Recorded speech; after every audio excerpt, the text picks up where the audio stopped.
나눌 때 요한복음 14장 6절 말씀 가지고 예수님이 길이시고 진리이시고 생명이십니다. 이렇게 인사 나누겠습니다.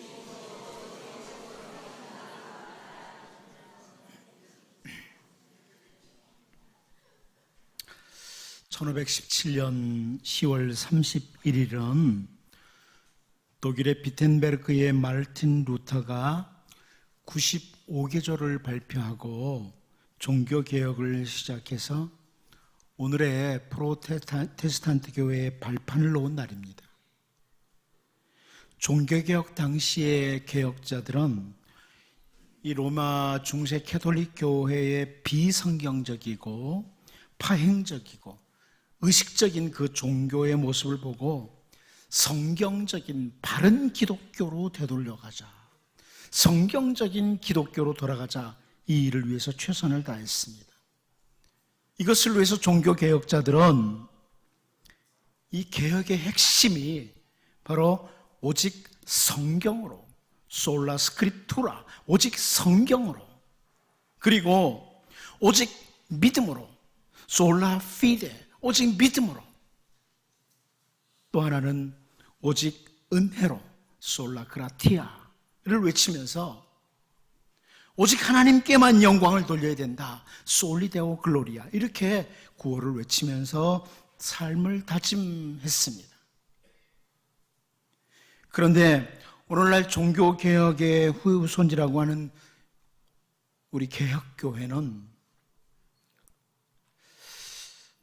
많은 사람들이 지적하는 것처럼 이미 중세 캐톨릭 교회와 거의 견줄 만한 심각한 오염과 함께 전혀 개혁의 후예라고 하는 그 이름에 어울리지 않는 이런 상황까지 이루고 말았습니다. 종교개혁 기념 행사들은 해마다 곳곳에서 진행되고 있는데, 심지어 그 행사 자체가 이미 개혁의 대상이 되어버린 이런 모습을 우리는 보게 됩니다. 오늘 우리는 종교개혁주의를 맞으면서 선지자 요엘을 통해서 이제라도 하나님께로 돌아오라, 이제라도 하나님께로 돌아오라, 이런 외침과 함께 우리 모습을 좀 돌아보고요, 우리의 모습을 돌아보고 개혁교회의 중요한 원리 중에 하나, 개혁된 교회는 항상 개혁되어야 된다, 이 정신을 따라서 우리 자신을 새롭게 하는, 바로 나를 새롭게 하는 개혁된 교회의 모습, 개혁된 성도의 모습, 이것을 다시 갖추는 이런 종교개혁 기념주일이 될 수 있기를 원합니다. 세례 요한은 주 예수님의 길을 예비하는 자로서 이스라엘 백성들에게 회개하라고 선포를 했습니다. 마태복음 3장 1절 2절 말씀을 보면 그때 세례 요한이 이르러 유대 광야에서 전파하여 말하되 회개하라, 천국이 가까이 왔느니라 하였으니, 그럽니다. 회개하라, 천국이 가까이 왔다. 이 회개의 권면, 백성들로 하여금 회개하도록 하는 이 선포는 많은 선지자들이 외쳤던 선포이기도 합니다. 선지자들이 계속해서 외쳤던 선포가 바로 회개하라. 선지자 이사야는 1장에서부터 이스라엘 백성들의 죄를 지적하기 시작하죠. 이사야 1장 2절을 보면 하늘이여 들으라, 땅이여 귀를 기울이라, 여호와께서 말씀하시기를 내가 자식을 양육하였거늘 그들이 나를 거역하였도다, 이렇게 말씀하고 있습니다. 내가 자식을 양육하였거늘 그들이 나를 거역하였도다. 그런데 그렇게 죄를 지적하고 끝나는 것이 아니라 선지자 이사야는 우리가 너무나 잘 아는 말씀이 있죠. 이사야 1장 18절에서 여호와께서 말씀하시되 오라, 우리가 서로 변론하자. 너희의 죄가 주홍 같을지라도 눈과 같이 희어질 것이요 진홍같이 붉을지라도 양털같이 희게 되리라.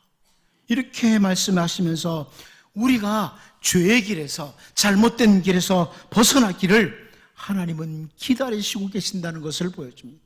하나님은 우리를 기다리십니다. 하나님께로 돌아오기를 기다리고 계신다는 거예요.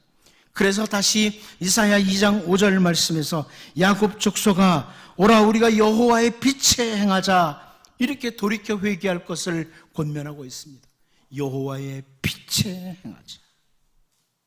하나님께서 선지자들을 계속 보내시는 것은 단순히 죄를 지적하고 여호와의 날이, 하나님의 진노의 날이 임박했다, 단순히 심판이 있다, 이것만을 선포하기 위해서가 아니라 죄에서 돌이키도록, 하나님께로 돌이키도록 회개를 촉구하는 메시지를 계속 주시는 겁니다. 그러므로 오늘 우리가 살펴보는 선지자 요엘도 이제라도 돌아오라, 이제라도 하나님께로 돌아오라 이렇게 선포를 합니다. 오늘 종교개혁주일인데요, 오늘 본문 말씀을 살펴보면서 우리를 돌아보고 진정한 개혁의 후예로, 종교개혁의 후예들로서 하나님께로 돌아가는, 말씀으로 다시 돌아가는 이런 주의 백성, 그리고 하나님의 은혜가 풍성하게 임하는 주의 백성으로 살 수 있기를 바랍니다. 첫 번째로 우리는 오늘 본문에서 옷이 아니라 마음을 찢으라고 하는 것을 봅니다. 옷이 아니라 마음을 찢으라. 우리 본문 13절을 다시 한번 읽어보도록 하겠습니다. 같이 봅니다. 시작. 너희는 옷을 찢지 말고 마음을 찢고 너희 하나님 여호와께로 돌아올지어다. 그는 은혜로우시며 자비로우시며 노하기를 더디하시며 인애가 크시사 뜻을 돌이켜 재앙을 내리지 아니하시나니. 아멘. 여러분, 이 13절 제일 앞에 히브리어 성경으로 보면 찢으라 너희 마음을 이렇게 되어 있습니다. 찢어라 너희 마음을, 너희 마음을 찢으라 이렇게 설명합니다. 이스라엘 비롯한 중동 지역의 풍속이 하나 있습니다. 이 사람들은 정말 슬프고 애통한 일, 불행한 일, 괴로운 일, 너무 힘든 일을 만나면 그들의 옷을 찢습니다. 사사기 11장 35절을 보면 입다가 이를 보고 자기 옷을 찢으며 이르되 어찌할꼬 내 딸이여 너는 나를 참담하게 하는 자요 너는 나를 괴롭게 하는 자 중에 하나로다. 내가 여호와를 향하여 입을 열었으니 능히 돌이키지 못하리로다 하니 이런 말씀이 나옵니다. 사사 입다가 자기의 딸을 보면서 그 딸 문제로 슬퍼하고 괴로워하면서 옷을 찢는 모습이죠. 잘못된 서약을 한 뒤에 자기 딸이 그 대상이 되어버리니까 슬피 울면서 옷을 찢는 겁니다. 다윗도 옷을 찢었던 때가 있습니다. 사무엘하 13장 31절을 보면 왕이 곧 일어나서 자기의 옷을 찢고 땅에 드러놓고 그의 신하들도 다 옷을 찢고 모셔선지라 이렇게 말씀하고 있습니다. 다윗의 아들 압살롬이 다윗의 또 다른 아들 암논을 죽였다는 이 상황, 자기의 한 아들이 다른 아들을 죽였다는 이 소식을 듣고 다윗이 취하는 행동이 옷을 찢습니다. 너무 고통스럽고 힘들어서 옷을 찢습니다. 신하들도 같이 찢는 거죠. 이와 같이 이스라엘 백성들, 중동 지역 사람들은 애통한 일, 슬픈 일, 고통스러운 일, 불행한 일을 만났을 때 옷을 찢었습니다. 그런데 오늘 본문 말씀을 보면 선지자 요엘이 너희는 옷을 찢지 말고 마음을 찢으라 이렇게 권면하고 있습니다. 마음을 찢어라. 마음을 찢는 것이 진정한 회개라는 거죠. 여러분, 마음을 찢으라는 이 표현과 같은 내용이지만 다르게 표현한 것이 선지자 예레미야를 통해서 볼 수 있습니다. 예레미야 4장 4절 말씀입니다. 유다인과 예루살렘 주민들아, 너희는 스스로 할례를 행하여 너희 마음 가죽을 베고 나 여호와께 속하라. 그리하지 아니하면 너희 악행으로 말미암아 나의 분노가 불같이 일어나 사르리니 그것을 끌 자가 없으리라. 마음과 함께 죄의 길로 달려가던 그 유다 백성, 이스라엘 예루살렘 백성들에게 너희는 마음 가죽을 베라, 마음을 찢으라는 것과 동일한 표현이에요. 너희 마음을 찢어라. 선지자 예레미야는 마음의 할례를 받아라 이런 표현한 거죠. 찢는 겁니다. 마음의 가죽, 마음의 할례, 마음의 옷을 베어버려라. 물론 이 표현은요, 우리가 잘 알고 있는 토라, 모세오경, 그 가운데 신명기에 이미 나온 표현이에요. 신명기 10장 16절을 보면 그러므로 너희는 마음의 할례를 행하고 다시는 목을 곧게 하지 말라 이렇게 말씀하고 있습니다. 마음을 찢으라, 마음의 할례를 받아라 이런 의미입니다.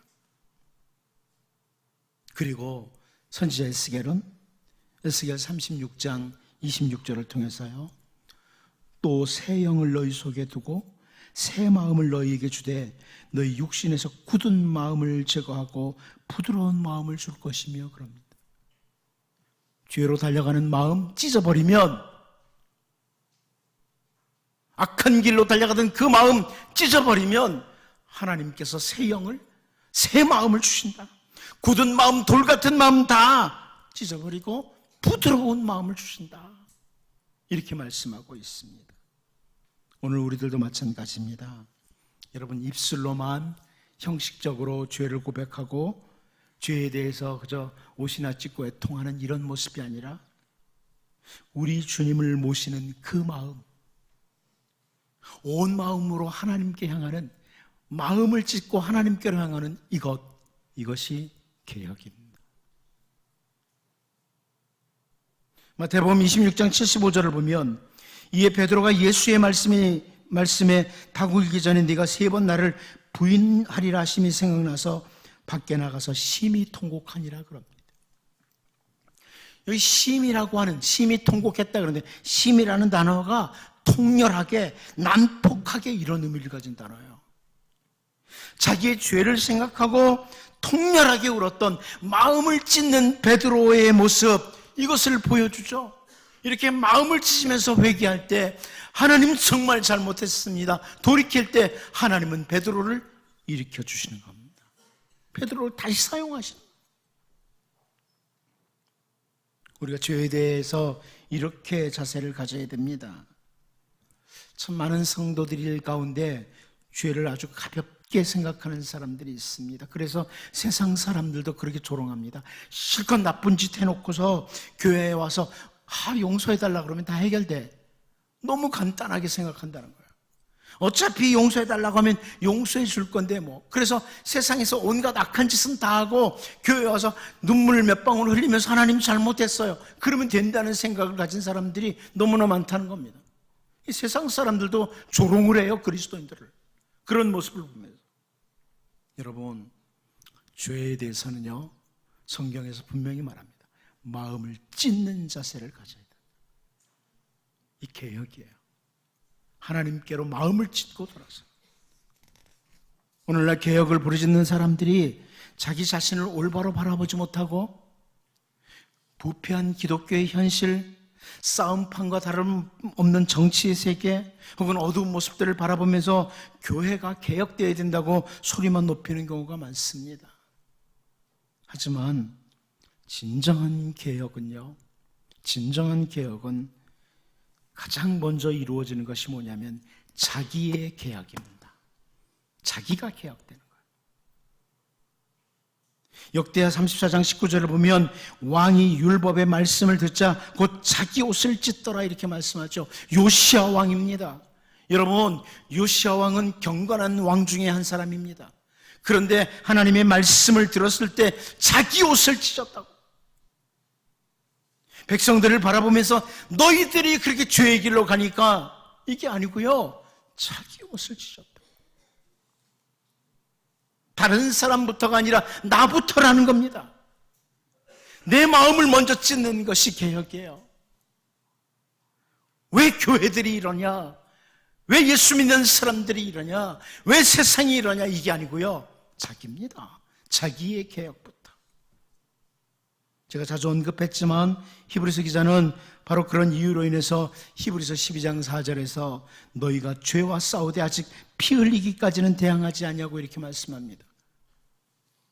개혁이 뭐냐? 죄와 싸우는 겁니다. 개혁은 죄와 싸우는 거예요. 피 흘리기까지 싸우는 겁니다.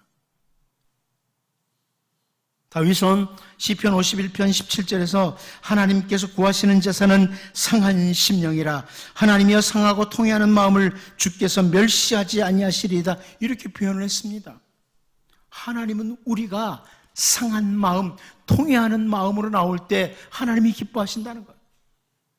우리의 마음을 찢고 자꾸 죄로 달려가는, 자꾸 악한 것들을 바라보는 이런 우리들의 마음을 찢고 하나님이 주시는 부드러운 마음으로 나가는 것, 상한 심령으로, 통회하는 심령으로 나가는 것을 하나님이 기뻐하신다는 겁니다.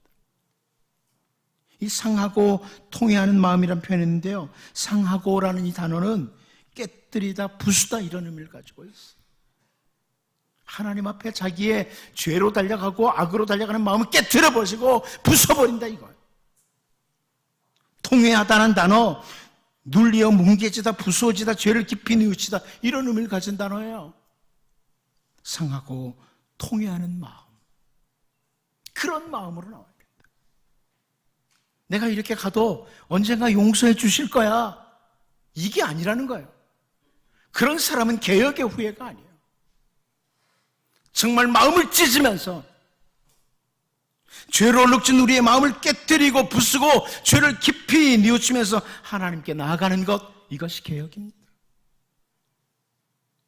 오늘 종교개혁주의를 맞으면서요, 오늘을 살아가는 주님의 백성들인 우리들이 언제나 죄에 대해서 형식적으로 옷을 찢는 자가 아니라 정말 마음을 찢는 자세로 하나님, 그 하나님 앞에 다시 나아가는 아름다운 개혁이 나부터, 우리부터 일어날 수 있기를 바랍니다. 두 번째로 저는 오늘 본문에서 개혁이 뭐냐면 자기 위치로 가는 거예요. 개혁은 자기 위치를 찾는 거예요. 내 위치를 찾는 것이 개혁입니다. 우리 본문 13절 같이 한번 다시 읽어봅니다. 13절 다시 봅니다. 시작. 너희는 옷을 찢지 말고 마음을 찢고 너희 하나님 여호와께로 돌아올지어다. 그는 은혜로우시며 자비로우시며 노하기를 더디하시며 인애가 크시사 뜻을 돌이켜 재앙을 내리지 아니하시나니. 자, 여기 마음을 찢으면서 너희 하나님 여호와께로 돌아오라, 회개에 대해서 다르게 표현을 해줍니다. 주님의 백성은 하나님께로 돌아오는 것이 개혁이에요. 다시 말하면 주님의 백성의 본래 있어야 될 위치로 돌아오는 것이 개혁입니다. 회개가 뭐냐? 우리가 있어야 될 위치로 돌아가는 겁니다. 하나님은요, 하나님은 언제나 그 자리에 계십니다. 위치를 놓친 것은 우리들이고 하나님은 언제나 그 자리에 계세요. 유다서 1장 6절을 보면 또 자기 지위를 지키지 아니하고 자기 처소를 떠난 천사들을 큰 날의 심판까지 영원한 결박으로 흑암에 가두셨으며 그럽니다. 타락한 천사들, 마귀죠. 그들은 자기들이 있어야 될 위치를 지키지 않고 이탈한 자들이에요. 아담과 하와가 에덴 동산에서 자기들이 있어야 될 위치를 지키지 않고 이탈했습니다. 그리고 인간은 끊임없이 자기들이 있어야 될 위치를 놓쳐버립니다. 개혁이 뭐냐? 본래의 위치로 돌아가는 거예요. 우리의 본래의 위치. 우리 주 예수님은 하나님의 아들이십니다. 그런데 위치를 이탈한 우리들을 본래의 위치로 돌아가도록 하시기 위해서 십자가의 자리까지 올라가시는 거예요.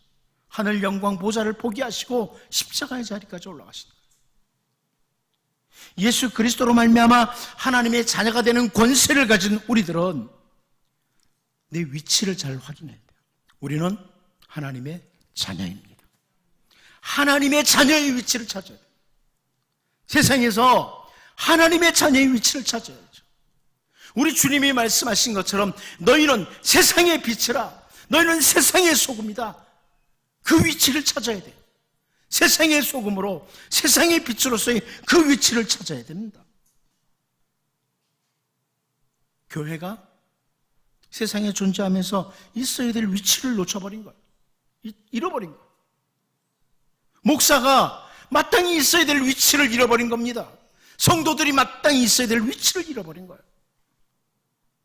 여러분, 종교개혁자들의 외침 가운데 중요한 것 하나가 뭐냐면 여러분이 너무나 잘 알고 있는 코람데오입니다. 하나님 면전에서 종교개혁자들이 외쳤던 코람데오. 우리의 모든 삶, 우리의 모든 언어가 하나님이 늘 바라보시는 하나님 얼굴 앞에 있다. 하나님 면전에 있다. 이 의식 가지고 살아가는 것. 이게 위치 돌아서는 것. 내 위치가 어디냐? 하나님 면전이에요. 한마디 말을 할지라도 한 가지 행동을 할 때도 하나님 면전에 사는 거죠. 이게 개혁이에요. 하나님 면전으로 돌아가는 것. 특별히 우리는 성도들로서 예배의 자리, 기도의 자리, 섬김의 자리, 우리 하나님께서 기대하시는 그 자리에 늘 우리가 발견될 수 있도록, 이것이 바로 개혁입니다. 개혁을 너무 크게 멀리 생각하지 마세요. 개혁은 하나님 면전으로 돌아가는 거예요. 여러분이 어느 곳에 있든지 누구와 대화를 나누든지 하나님 면전에 있다. 있어야 될 위치예요. 하나님의 자녀로, 세상의 빛으로, 세상의 소금으로 우리가 있어야 될 그 위치, 그 위치로 돌아가는 것이 개혁입니다. 이제 언제나 하나님의 자녀답게 자기의 위치를 잘 찾아 말도 하고 행동하는 개혁의 후예들로 살 수 있기를 바랍니다. 저는 마지막으로 오늘 본문에서 한 가지 더 봅니다. 하나님의 반응을 봅니다.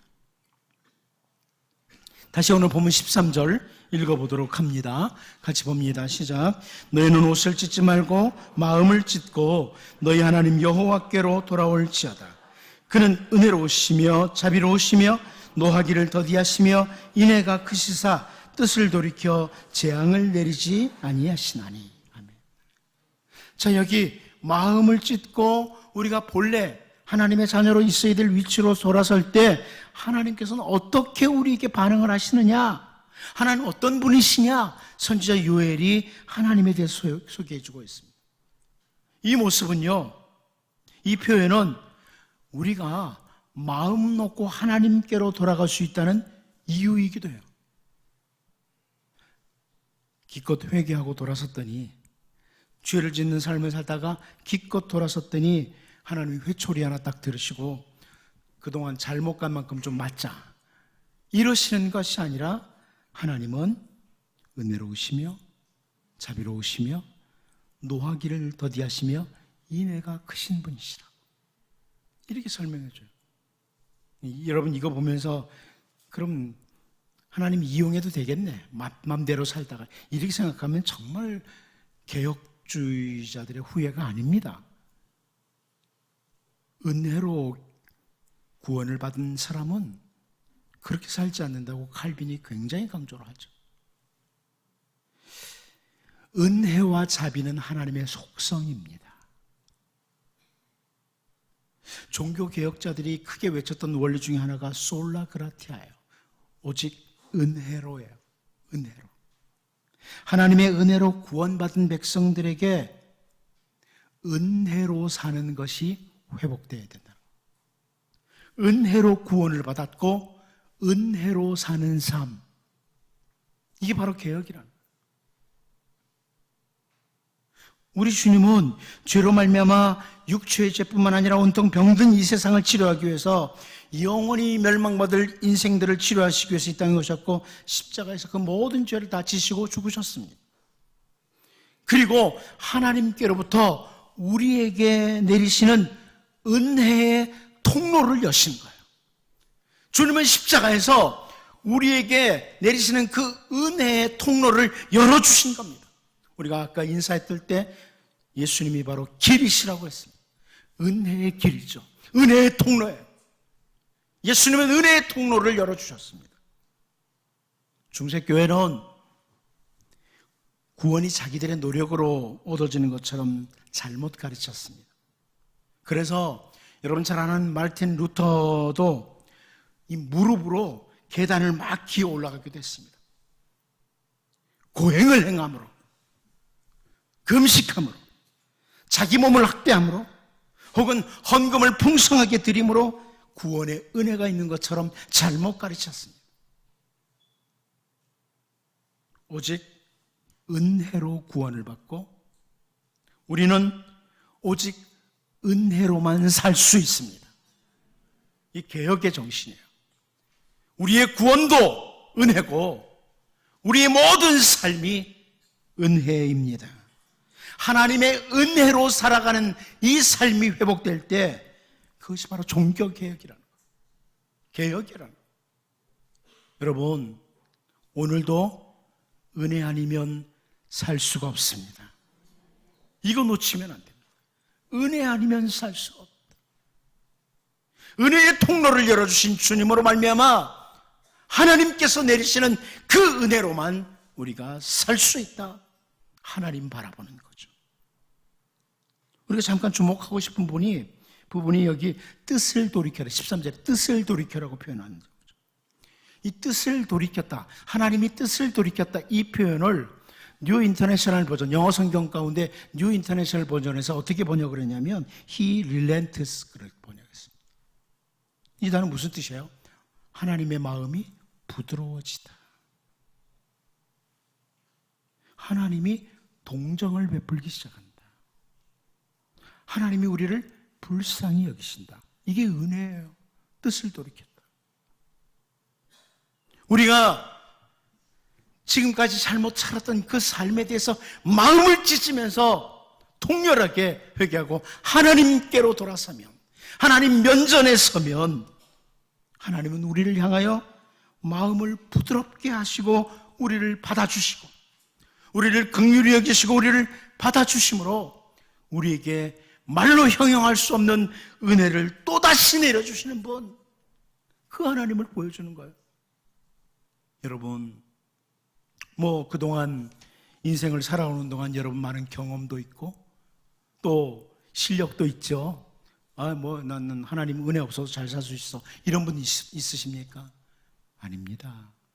내가 수많은 경험이 있고 내가 대단한 것을 갖추었어도 하나님의 은혜가 없으면 단 1초도 못 산다. 이 의식을 가지는 것. 하나님의 은혜의 반응.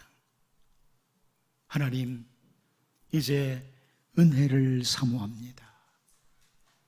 은혜로만 바로 살 수 있습니다. 내 실력 아닙니다. 공로를 나에게 돌리지 않고 하나님께로만 향하는 참된 개혁자들. 그래서 늘 풍성한 은혜 가운데 사는 주의 백성들로 살 수 있기를 바랍니다. 기도하겠습니다. 하나님 아버지, 우리가 종교개혁주의를 몇 번 맞지 않느냐, 이것이 중요한 게 아닌 것을 압니다.